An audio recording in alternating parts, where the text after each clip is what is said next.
Welcome to Live from Dennis's House. Today, we are spotlighting the Pulp Fiction soundtrack, released October 1994. Now, you know, 1994, we've never done an album from the 90s yet, you know? 90s yet. Because it's always CDs back in the 90s. Right. There was no vinyl back then. So this is our first time to talk about the 90s, and 94 was a pretty cool year.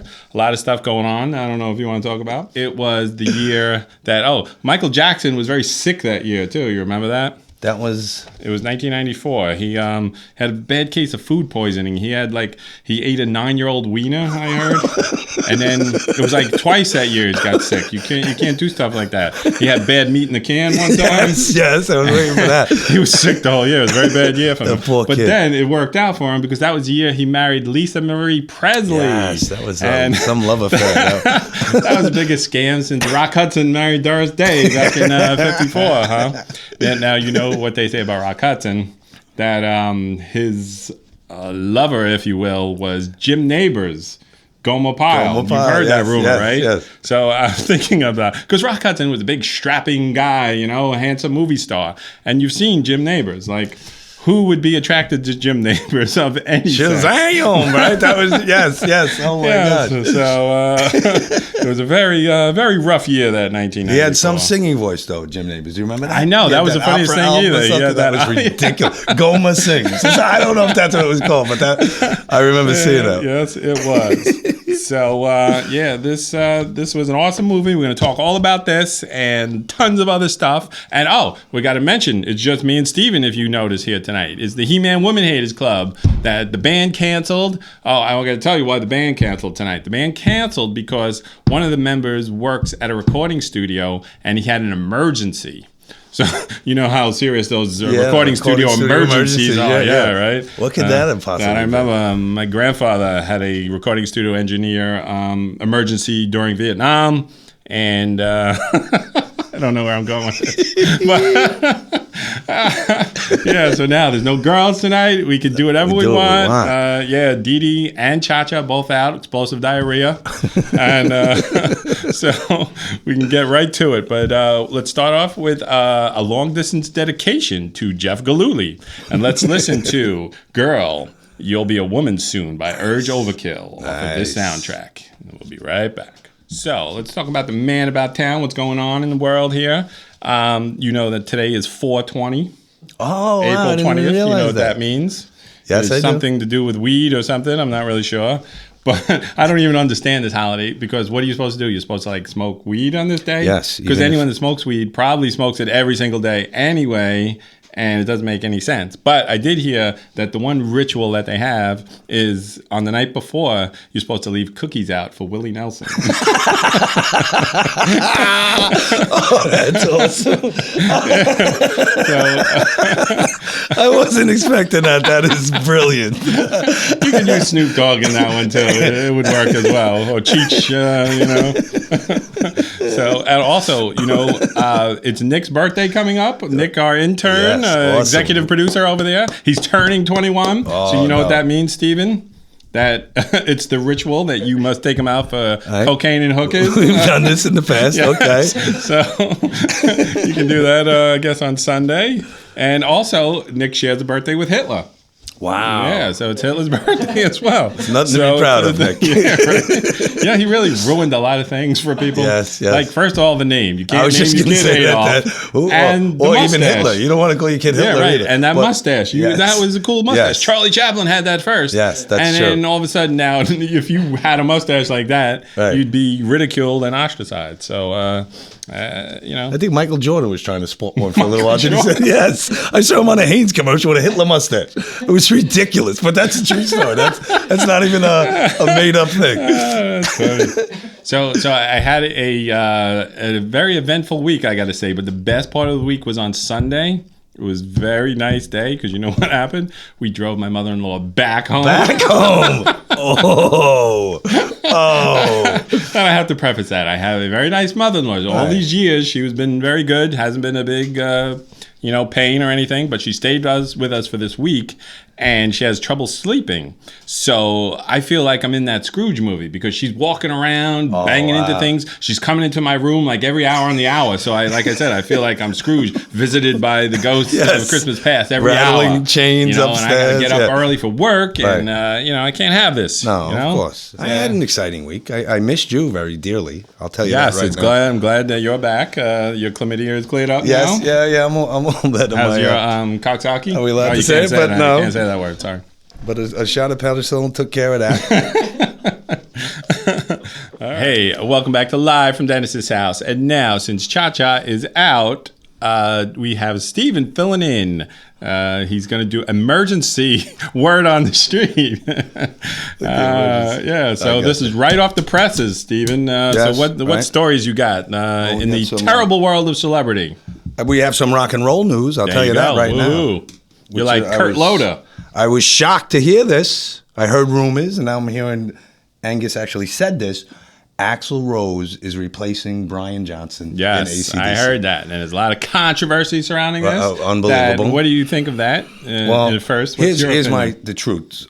Bon Scott was my guy. I love Bon Scott stuff. I tolerated Brian Johnson, but I thought he was good. I don't know how I'm going to feel about it. At that point, you got to fold up the band. You replaced Bon Scott miraculously. This guy worked out, and that's AC/DC. That was a miracle. That's 25 years, 50 years, however long it's been. You cannot have lightning strike twice. Just like, Van Halen should have never replaced David Lee Roth. Absolutely. And we don't want to see Axl singing AC/DC. No. We want to see Axl singing with Guns N' Roses, and we want to see Brian Johnson singing with AC/DC. But I understand there was problem with his hearing, though. Yes, that's the rumors. Truth. And if this is true, I'm sick about the whole thing. I heard Jim Brewer, the comedian, right, who's very good friends with Brian Johnson, and he basically said that Brian Johnson came home one day and all his stuff was in the driveway. Wow. And they were out of the band. See, you know what I mean? It. Because of the hearing loss, right. I am now. I don't know if that's true, but that made me sick. Boycotting AC/DC. I will not go see them. No, not at all. And so then,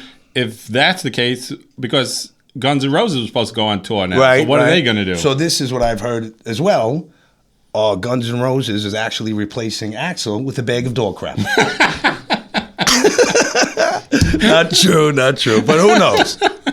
It could be. Yes. So, all right. So I'm boycotting both now. I'm not going to see either one of them. Screw them both. And, you know what else? I forgot to mention, though, that we now have identity-free bathrooms here in the studio. So okay. Feel free. You put that up? You got the sign up there? That's why the band canceled tonight, because we didn't have identity-free bathroom. Because of last week. And so I got identity-free bathroom. So feel free to use any bathroom that is the way the world's going, Dan. So I applaud you on that, because we all know you are friends with the transgender community. GLT, whatever they call it. As everybody knows, my mother and father were both transgender. Yes. Very confusing childhood. Your mom was your dad was your mom. I remember you told me that story. So what else? You got any more stories going on? Another thing I heard was Michael Strahan is leaving Kelly. Yes, I heard that. Yeah. I got to put my coffee down for this, because Kelly is outraged that she feels that he's betraying her. And that I don't understand why he was even on Kelly's show. And then they're putting him on Good Morning America like he's the greatest. I didn't know. He's a football player. What does he know about this? Who should be on Good Morning America? Me and you. I wouldn't mind. Me and you should replace Michael and Kelly. Throw them both off of there. Screw them. I always thought Michael Strahan looked like Florida Evans. Am I right? Am I right? JJ's mom from Good Times. They even have the same thing in the teeth. Yeah, it's ridiculous. Space between the teeth. And come to think of it, we've never seen them both together. No, that's absolutely true. I haven't seen Florida in years. I don't know. James! Remember Florida? Oh, she was good. Yes, that was a great show as well. So, all right. So now we're going to go to Shecky Bello. Shecky Bello's going to come in. What's going on with him? We're going to turn the page. This is great. It's like a one-man show here. Well, since we were doing the 1994 album, I thought of things that happened to me in 1994. Oh, great. Now, I don't know if you know this, but back then I had very bad eyesight before my LASIK surgery. So I remember going to a strip club once, and ugliest woman you ever seen in your life dances over to me. And she says, hey, handsome, what do you want me to take off first? I said, my glasses. Is it bad that I laugh at my own jokes? No, that's the best. I'm my best audience. Hey, welcome back to Live from Dennis's house. And now we're going to talk about the movie first, and then we're going to talk about the soundtrack. Now, Pulp Fiction, I would have to say, maybe my third favorite movie of all time. Can you guess my first two favorite movies? Yes, I'm going to say The Godfather. Correctamundo. And the Brady Bunch reunion. No. Godfather and Goodfellas, of course. Okay, all right. Yep. Yes, So, and then my third favorite is Pulp Fiction. Yeah. This movie, it has all these flashbacks and forwards and flash sideways. I was just talking about one of the guys from work, but that's almost, I don't remember things like that before that movie. No. And now TV shows do it. Yeah, that's where it came from. Mm-hmm. That's what I was just saying. Although there was that pork chops and applesauce episode of the Brady Bunch. I think they did a little. Were they flashing back and going forward? And Peter he was Humphrey Bogart in that one. Pork chops and applesauce. Yes. I never thought about that. One thing what I did here, this is brilliant. I just copied it from somewhere else, but I did research it, that you know how the movie's played out, it's not in chronological order. Absolutely. So I put it in chronological order, and I'm going to tell you now what would happen if we do that. So now the first scene is when you have the Gold Watch flashback, and every scene is so damn good. I can't even think what my favorite scene is. The first one is the Gold Watch flashback with Christopher Walken when he comes over to little what's the guy's name? Little Butch, played by, I'll be damned. What's the actor's name who played it? Bruce Willis. All right. So he comes over and he talks about this watch that for 3 generations was hidden up someone's butt.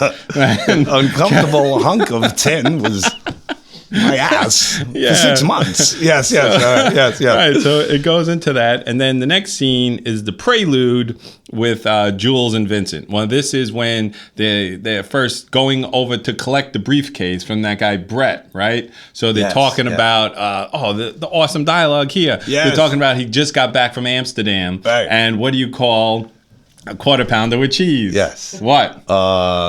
Royale with cheese. There you go, Royale with cheese. And why do they call it that? As the metric system. Yes, the metric system. Check out the brains of awesome. This is awesome. We might want to do a puppet show and reenact it. Let's go into here and we'll reenact this. And why don't they have the Big Mac there? They do have a Big Mac. What do they call the Big Mac? Lay Big Mac. Right. Yes. So, and then they're talking about Antoine Rockamora. Yes. What's his nickname? Tony Rocky Horror. Tony Rocky Horror, right? Who was thrown off a roof or something because he massaged Marcellus Wallace's wife's feet. Oh, wow, awesome. Oh, my gosh. Great. Jules played by Samuel L. Jackson and Vincent Vega played by John Travolta. Another great thing, that's got to be Travolta's comeback, right? Oh, absolutely. We'll get to that in a minute. Right. But, the conversation, and then Jules is saying it's excessive to throw a man off of that, and that massaging a foot is not so bad. And then Vincent Vega says to him, well, would you let a man massage your foot? And he's like, get away from me. Right? So then they go in and they see Brett, and they're talking to him, and they have the bite of the burger. What was the burger? California burger? Big Kahuna Big Kahuna burger in California. Right. Okay. So, and then that's the scene where he's like, say what again? What ain't no country or something like that.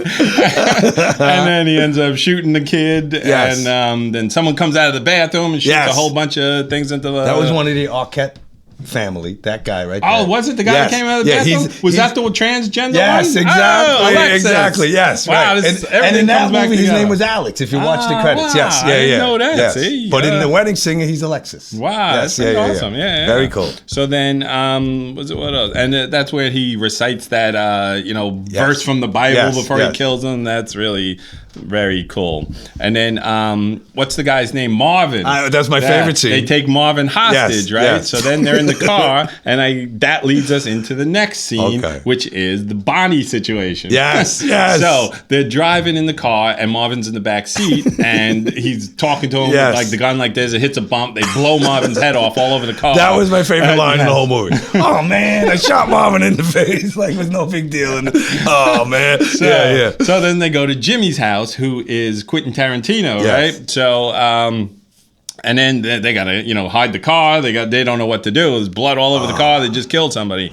So they call the Wolf, Winston Wolfe, played by Harvey Keitel, and he comes. And it's just so funny. Like, his character was so great. Yes, but my favorite scene from that part is when they're washing their hands in the sink, and Jimmy is saying like, "Oh, my wife Bonnie's coming home any second, and I'm going to get divorced, and I don't want to get divorced. So get this done quick and get out, right?" So Vincent's washing his hands off all the blood, and then he uses the towel, and it's covered completely in blood. And Jules is yelling at him, "What? Why do you have to make the towel? This is the kind of stuff that's going to get this situation blown up. You know, you got to make it look like it's a used maxi pad. And you're supposed to wash your hands, get all the blood off, then dry it with the towel, and then they got to clean up the car and put all blankets in it and clean the blood up, then the brain matter and all this kind of stuff.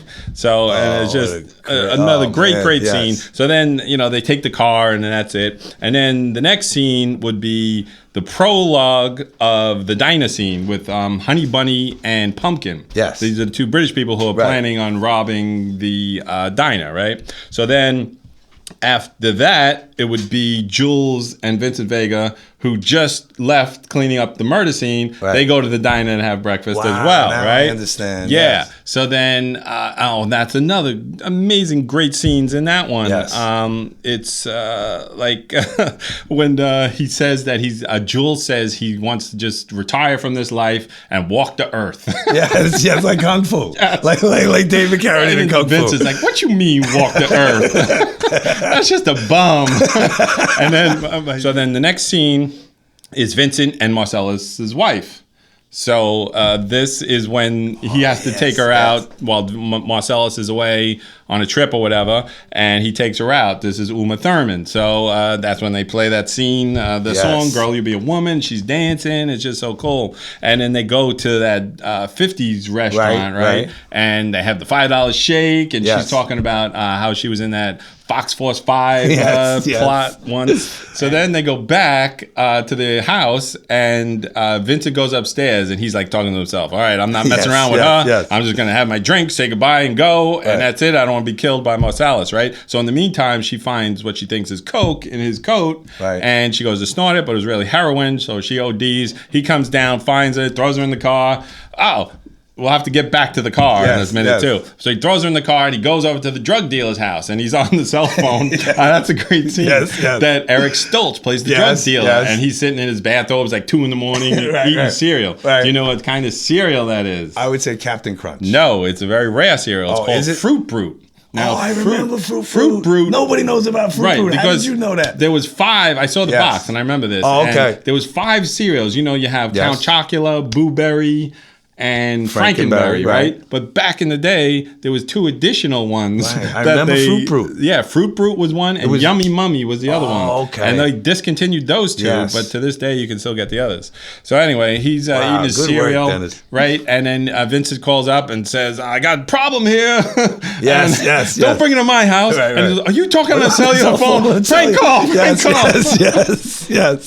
Right, so he shows up at the house, drags her in the house. She's laying there lifeless, and one of the Arquettes. Yes, another Arquette, Patricia, right? I forget which one. That was Roseanne. Yeah. She plays his wife. Who has 2 rock and roll songs written about her. You know that? Oh, no, one by Toto. Who's the other one? I don't know. Yeah. I was just talking about that the other day, too. I don't know what the other one is, but that's what I heard. I think it was My Sharona, right? Yeah, it could be.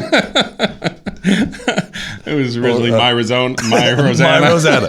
Do. Yeah. So anyway, she's ODing, so they have to get the needle out, right? Yes. The adrenaline needle or whatever. Right. I think that might be the most craziest scene in the movie, right? So they have to take it and stab it into her chest. She pops up, all awake and alive. I just keep stabbing in the chest. No, one time. Got to come down in a stabbing motion. 3 times? No, just once. And I heard the way they filmed that, because you see that he comes slamming down and it makes that sound like a thump, and it's a terrible sound. But I heard the way they filmed it is they start here and then they go back and then they speed it up and all that kind of stuff. So anyway, she pops up alive and then he takes her home. Final scene, the gold watch. Because before, Butch is what we've seen before. Butch has been paid, Bruce Willis has been paid to throw the fight, and there's a lot of money on it. Yeah. So he skips out on it, and they're going to kill him now. Right. And they have a scene. I think he bet on himself. That's what. Oh, yeah, of course. He bet on himself somewhere else. Right. So, he was supposed to throw the fight. and there's a prior altercation between Vincent and Butch in that bar where they hate each other. He calls them Palooka and Punchy and all that stuff. Right. So then they're getting ready to leave the country with all this money. Butch and his French girlfriend, Fabienne, who's the most annoying person. Yes. Everyone else is cool. Another one of my favorite scenes. Where's my car? I had to crash that car, baby. I thought that was like the funniest thing. That's dead, baby. That's dead. Yes. So then... so he has to go back. He realized she left his father's gold watch from the previous scene there. So he has to go back to the apartment to get the watch. And he knows they're watching the apartment, but he looks in and he doesn't see anybody. So he goes in, has some Pop-Tarts, gets the watch. And as he's walking out, he hears the toilet flush. And he's like, oh my God. And he sees the gun on the counter there, right? So he picks up the machine gun and out comes the bathroom with Vincent Vega. And Butch kills him. And there you go. And then he's driving away and he stopped at the light. So and who comes walking in front Yes. except Marcellus Wallace. And he looks at him and he goes, oh my God. And he pulls out his gun ready to shoot him. Bruce Willis runs him over, knocks him into, then he crashes. They're fighting. He runs down the block. He goes into the pawn shop. And that's where he meets Zed and Maynard, who bring him down into the basement. And the Gimp. Both of them. The Gimp was there. Right. Then they bring out the Gimp, and there's that horrific scene that I don't think we can even talk about on a family show. But anyway, Marcellus is having unnatural acts performed upon him.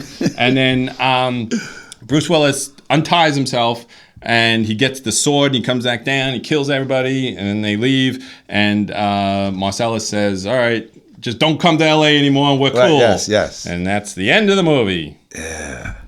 See? Oh, wow. I never heard it told in that order. Very good. They should do a chronological movie of it, put it into one thing. Yeah, I'll have to get on that. Oh, my gosh. So, then the mysterious briefcase, you never see what's in it, right? So there's stories about what's in it. A lot of times when you see Marcellus, the back of his neck, he has a Band-Aid on it. And in a lot of cultures, they say the way to get the soul out is right through the back of the neck in that same spot where the Band-Aid is. So there is a story that his soul was taken out. His soul is in that briefcase, and he wants it back.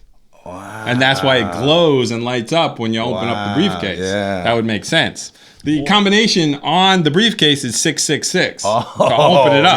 Yes. So there it all comes back together. I never even thought. I always said, "What the hell is that Band-Aid for, bro?" But right. That's good. Good work. But a lot of talk with Quentin Tarantino. He says it's called a MacGuffin, where it's up to you what it is. It's not really anything. That it's just It is what it is. Because if you knew what it was, that would kind of take away from the movie, right? Absolutely. So it makes it even better. And knowing him, he does smoke a lot of weed, so he probably doesn't know. So, welcome back to Live from Dennis's House. And now we're going to talk about the soundtrack, Pulp Fiction, 1994. One of the best soundtracks. The album reached number 21, while Urge Overkill's cover of the Neil Diamond song, Girl, You'll Be a Woman Soon, peaked at number 59. So he used all these eclectic assortment of songs, and it's a lot of surf songs, like they said, like Dick Dale's now iconic rendition of Miser Lou, which is played during the opening credits. And he said that he chose a lot of surf music because it seemed to him like it fits like Ennio Morricone's soundtrack for the spaghetti western, the Clint Eastwood movies, and it takes place in California, so all of that. So, and a lot of good songs on here. Jungle Boogie by Kool and the Gang. Awesome song. Dusty Springfield's version of Son of a Preacher Man. Yes. Oh, my gosh. Flowers on the Wall by the Statler Brothers. That's when Butch is driving in the car going back to get his watch. That's awesome too. And then Bustin' Surfboards by the Tornadoes. You Never Can Tell, Chuck Berry. Yes. That's during the famous dance scene, of course. And Let's Stay Together by Al Green. Wow. So now, I wonder what this album's going to smell like, Steven.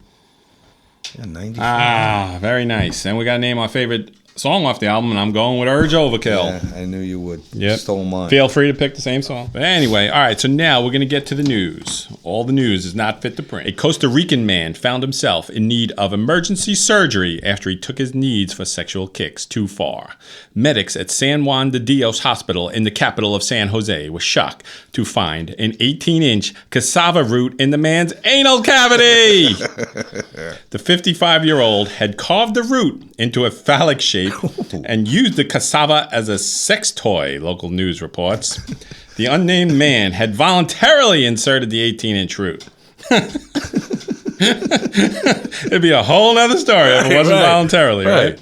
And it had an estimated girth of more than 3 inches in his anus. He had to be rushed to hospital after one of the 2 condoms he had used on the cassava broke inside him. Because you know that you could get pregnant from a cassava root.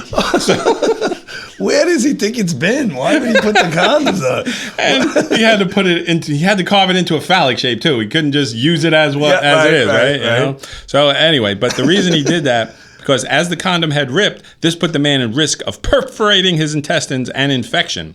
An emergency surgery was performed. Surgeons spent more than an hour operating on the man, with the removal of the cassava being filmed and later posted online. You think we should include that in the show? Yeah. It's on YouTube. Yeah, on a porn site? I don't... Cassava.com. Yes. So doctors had to perform some reconstructive procedures on the man's anus and intestines, but as the rectum nearly killed him, that